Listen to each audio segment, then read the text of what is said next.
ষষ্ঠ শ্রেণী গণিতের প্রথম অধ্যায় পূর্ব পাঠের পুনরালোচনা অধ্যায়ের 1 থেকে 4 পর্যন্ত যে সমাধানগুলো রয়েছে এবং বদমাস যে সূত্রটি রয়েছে সেই অনুযায়ী আমরা অঙ্কগুলোর এক এক করে সমাধান করব। এখানে একটি প্রশ্ন বলেছে, আজ আমাদের শারীর শিক্ষার ক্লাসে সবাই মিলে মাঠে গেলাম। আমরা কিছু হালকা ব্যায়াম করব। স্যার আমাদের 3টি সারিতে সমান সংখ্যায় দাঁড়াতে বললেন। আমরা মোট 36 জন এসেছি।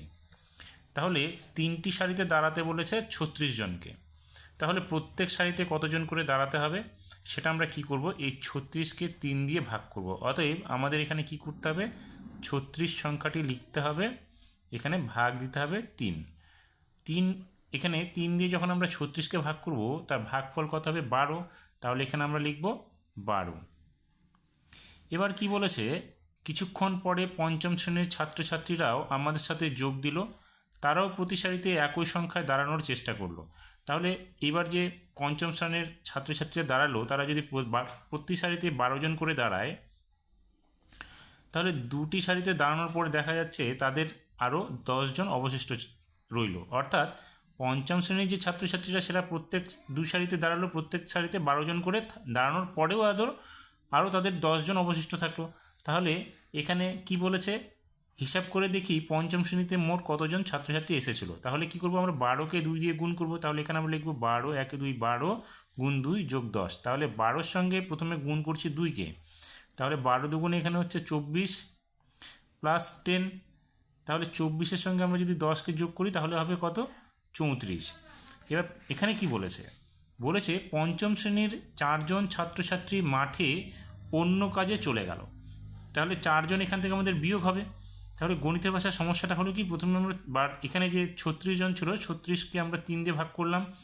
এটা আমাদের অর্থাৎ ষষ্ঠ শ্রেণীর ছাত্রছাত্রীর সংখ্যা, প্রতিসারীর সংখ্যা। এবার এই প্রতিসারীর সংখ্যাটা কি করেছে, পঞ্চম শ্রেণীর ছাত্রছাত্রীরা একই রকমভাবে দাঁড়িয়েছে দুটি সারিতে। তাহলে দুটি সারির সঙ্গে 12, আমাদের যে 36কে 3 দিয়ে ভাগ করে 12 হবে, 12-র সঙ্গে আমরা 2কে গুণ করব। তারপরে আমরা অবশিষ্ট যে বাইরে থাকলো 10 জন, সেটা আমরা যোগ করব। কিন্তু পরে আরও 4 জন অন্যত্র চলে গেল বলে আমরা এখানে 4 বিয়োগ করব। তাহলে সমাধানটা কি দাঁড়াবে, সমাধানটা দাঁড়াবে হচ্ছে 36-এর সঙ্গে 36কে 3 দিয়ে ভাগ করলে এখানে হবে 12। তাহলে এখানে আমরা লিখব 12। তারপরে এখানে চলে আসবে 2, এখানে যোগ 10 এবং এখানে বিয়োগ 4। এবার দেখো এখানে গুণ, এখানে বিয়োগ, যোগ, এখানে বিয়োগ। তাহলে আমরা প্রথমে এখানে গুণের কাজটা করব। 12-র সঙ্গে 2কে গুণ করলে এখানে হবে 24। তাহলে এখানে লিখব 24। এবার প্লাস 10 চলে আসবে এবং এখানে -4 চলে আসবে। এবার এখানে 24-এর সঙ্গে প্লাস 10 করলে কত হবে, 34 হবে। তাহলে 34 আর এখানে 4টা চলে আসবে। তাহলে এবার 34 থেকে 4 মাইনাস করলে কত হবে, 30। তাহলে এখানে কি বলেছে, পঞ্চম শ্রেণীর 30 জন ছাত্রছাত্রী মাঠে থাকলো, অর্থাৎ 4 জন চলে যাওয়ার পরে আরও 30 জন ছাত্রছাত্রী থাকলো। এবার এখানে দেখো আমরা যে অঙ্কগুলো করলাম, সেই অঙ্কগুলো প্রথমে কি করেছিলাম, ভাগ, তারপরে গুণ, তারপরে যোগ, তারপরে বিয়োগ। কোথায় দেখো, এখানে আসো, দেখো এই যে সমাধানটা ছিল ভাগ, গুণ, যোগ, বিয়োগ, এই অংশটাই এখানে তুলে দেওয়া হয়েছে 2 নম্বর পাতায় প্রথম দিকে। সেটা বলেছে ভাগ, গুণ, যোগ, বিয়োগ। এই ভাগ ইংরেজিতে কি বলেছে, ডি দিয়ে প্রকাশ করা হয়, সেটাকে বলা হচ্ছে ডিভিশন। গুণটাকে এম দিয়ে প্রকাশ করা হয়, সেটা হচ্ছে মাল্টিপ্লিকেশন বলা হয়। যোগকে এ দিয়ে প্রকাশ করা হয়, অর্থাৎ এডিশন। আর বিয়োগকে এস দিয়ে প্রকাশ করা হয়, সেটা হচ্ছে সাবস্ট্রাকশন।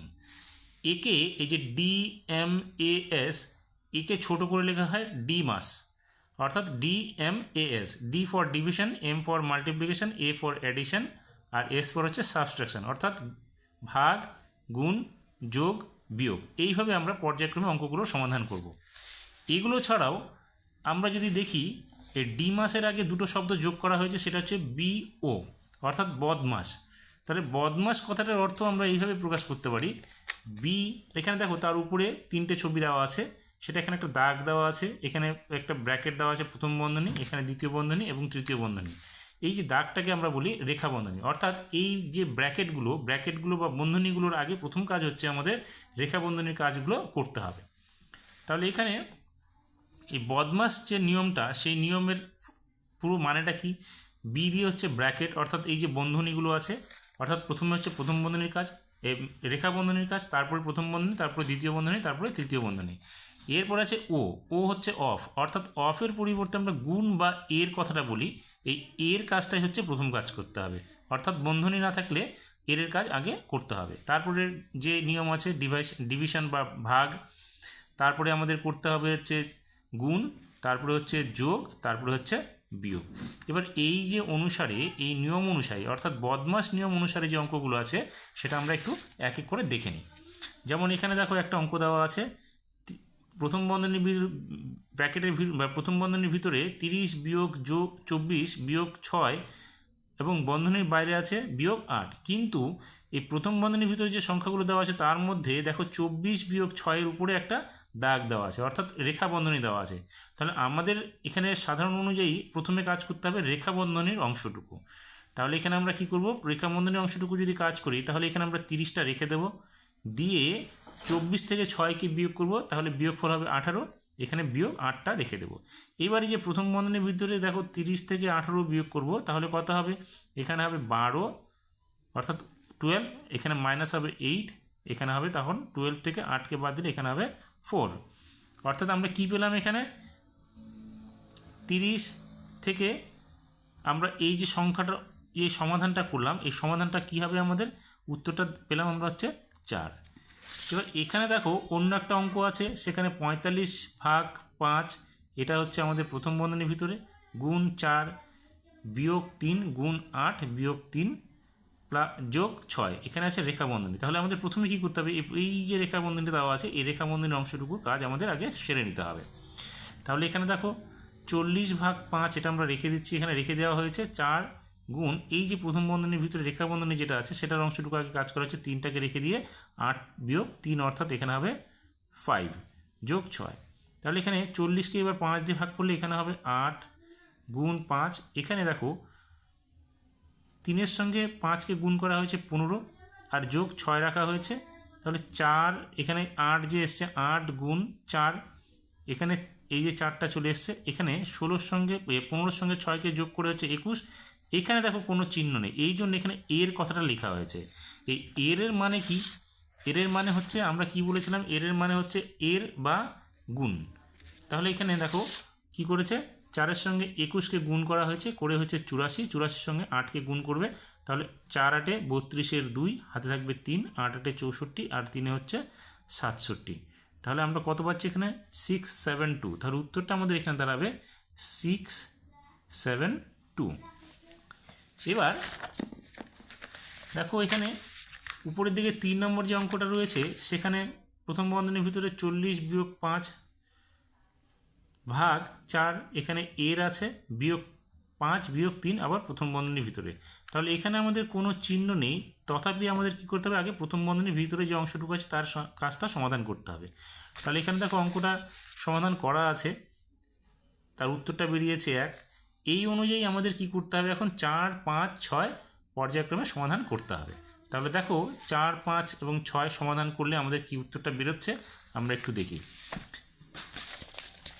এখানে বলেছে দেখো 4 নম্বরে দুটো অঙ্ক দেওয়া আছে, এই একটা অঙ্ক এবং এই একটা অঙ্ক। এখানে দেখো কোনো বন্ধনী নেই, অথচ এখানে একটা বন্ধনী আছে। তাহলে এখানে আমরা যদি বন্ধনী অনুযায়ী করি তাহলে কি হচ্ছে উত্তরটা দেখো, আমরা দ্বিতীয় বন্ধনীটাকে রেখে দেবো, প্রথম বন্ধনীর অংশটুকু কাজ করব। তাহলে এখানে হবে 25 বিয়োগ 4 আর 9 যোগ করলে 13, তাহলে আমরা লিখব 13, দ্বিতীয় বন্ধনী বন্ধ করে দিলাম, ভাগ 3। তাহলে এবার আমরা কি করব, এই দ্বিতীয় বন্ধনীর ভিতরে যে অংশটুকু আছে তার কাজটা শেষ করব। তাহলে 25 থেকে 13কে বাদ দিলে এখানে হবে 12 ভাগ 3। এবার আমরা এই ভাগের কাজটুকু করব, তাহলে 12কে 3 দিয়ে ভাগ করলে হবে 4। কিন্তু এখানে ব্র্যাকেট নাই, তাহলে উত্তরটা কী দাঁড়াবে দেখি। তাহলে এখানে ক্ষেত্রে কী হবে, আমাদের প্রথমে ভাগের কাজটা করে নিতে হবে। তাহলে আমরা এখানে কি করব, 25 বিয়োগ 4 যোগ 9কে 3 দিয়ে ভাগ করলে 3 হবে। এখন দেখো আমরা যোগের কাজটুকু করব, তাহলে যোগের কাজটুকু করলে কী হবে, 25 যোগ 3 বিয়োগ 4, তাহলে 25-এর সঙ্গে 3 যোগ করলে কত হবে 28 বিয়োগ 4, তাহলে কত হবে 28 আর 4 বিয়োগ করলে এখানে হয়ে যাবে 24। দেখো এই অংশটুকু আমরা প্রথমে যোগের কাজ করার কথাটা বলছিলাম, তাহলে এখানে আমরা কি করতে পারি, এটাকে এইভাবে করতে পারি, আমরা এখানে প্রথমে বিয়োগের কাজটুকু করে নিতে পারি। তাহলে 25 থেকে 4কে বিয়োগ করলে এখানে হবে কত 21 যোগ 3, তাহলে কত হবে এখানে দেখো 24। এই উত্তরটা একই হলো, কিন্তু আমরা যদি প্রথম দিক থেকে দেখি তাহলে এখানে হলো উত্তরটা কত 4 আর এখানে হলো 24। তাহলে 4 নাম্বার উত্তরটা দুরকম অঙ্ক, বন্ধনী এবং বন্ধনী ছাড়া অঙ্ক দুটোর মধ্যে পার্থক্য হচ্ছে কত, বন্ধনী থাকলে উত্তরটা হচ্ছে 4 এবং বন্ধনী ছাড়া হলে আমাদের উত্তরটা হচ্ছে 24। এবার 5 নম্বর অঙ্কটাতে দেখো এখানে দুটো বন্ধনী দেওয়া আছে, এখানে একটি বন্ধনী দেওয়া আছে। তাহলে এই অঙ্কটির ক্ষেত্রে কি হবে, প্রথমে আমরা কী করবো, 16 থেকে 4 বাদ দিলেও তাহলে এখানে আমাদের হবে 12। এখানে কোনো চিহ্ন নেই, তার মানে হচ্ছে এখানে এর হবে, তাহলে এটা হলো এর, এবং 5-এর সঙ্গে 3 বিয়োগ করতে হবে, তাহলে এখানে হবে 2। তাহলে 12 এর 2 অর্থাৎ এখানে গুণ হবে, তাহলে 12-এর সঙ্গে 2কে গুণ করলে কত হবে 24। তাহলে আমরা এখানে এর না লিখে আমরা এরকমও করতে পারি 12 গুণ 2, তাহলে এটাও আমরা লিখতে পারি 24। এবার এই অঙ্কটার ক্ষেত্রে কি হবে, এখানে তো একটি বন্ধনী দেওয়া আছে, তাহলে এখানে আমরা লিখব 16 বিয়োগ 4, এখানে এর, এখানে কি করব 5-এর থেকে 3কে বাদ দেবো, তাহলে এখানে কত হবে 2। তাহলে এখানে কী হবে 16 বিয়োগ 4 দুগুণে 8, এর মানে গুণ, তাহলে 16 বিয়োগ 8 মানে হচ্ছে এখানে থাকবে 8। তাহলে দেখো এখানে দুটো বন্ধনী দেওয়াতে অঙ্কটার উত্তর হচ্ছে 24, কিন্তু এখানে একটি বন্ধনী থাকাতে উত্তরটা হয়ে গেল আমাদের 8। তাহলে আমাদের পার্থক্য হলো এটাই। এবার 6 নম্বর অঙ্কটার ক্ষেত্রে কীরকম পার্থক্য হচ্ছে দেখো, এখানে বিয়োগ করা আছে, এখানে ভাগ দেওয়া আছে, তাহলে দুটো অঙ্ক আলাদা হচ্ছে। তাহলে এই দুটো অঙ্কের ক্ষেত্রে পার্থক্য কী হচ্ছে, আমরা প্রথমে কি করব, 10 থেকে 3কে বিয়োগ করব, তাহলে এটা হবে 7 বিয়োগ 5, তাহলে এখানে 7 থেকে 5কে বাদ দিলে এখানে কত হবে 2। আর এই অঙ্কটার ক্ষেত্রে কী হবে দেখো, ভাগ আছে, তাহলে প্রথমটাকে আমরা দ্বিতীয় সংখ্যাটা দিয়ে ভাগ করব, অর্থাৎ 20কে 5 দিয়ে ভাগ করলে এখানে কত হবে 4, তারপরে ভাগ হবে 2, তাহলে 4কে ভাগ 2 করলে কত হবে, এখানে হয়ে যাবে 2। দেখো দুটোর উত্তর প্রায় সমান হলো, কিন্তু এখানে চিহ্নগুলো শুধু আলাদা, এখানে হলো বিয়োগ, এখানে হলো ভাগ। এইভাবে আমরা বদমাস যে নিয়মটি আছে সেই অনুযায়ী অঙ্কগুলোর সমাধান আমরা করব।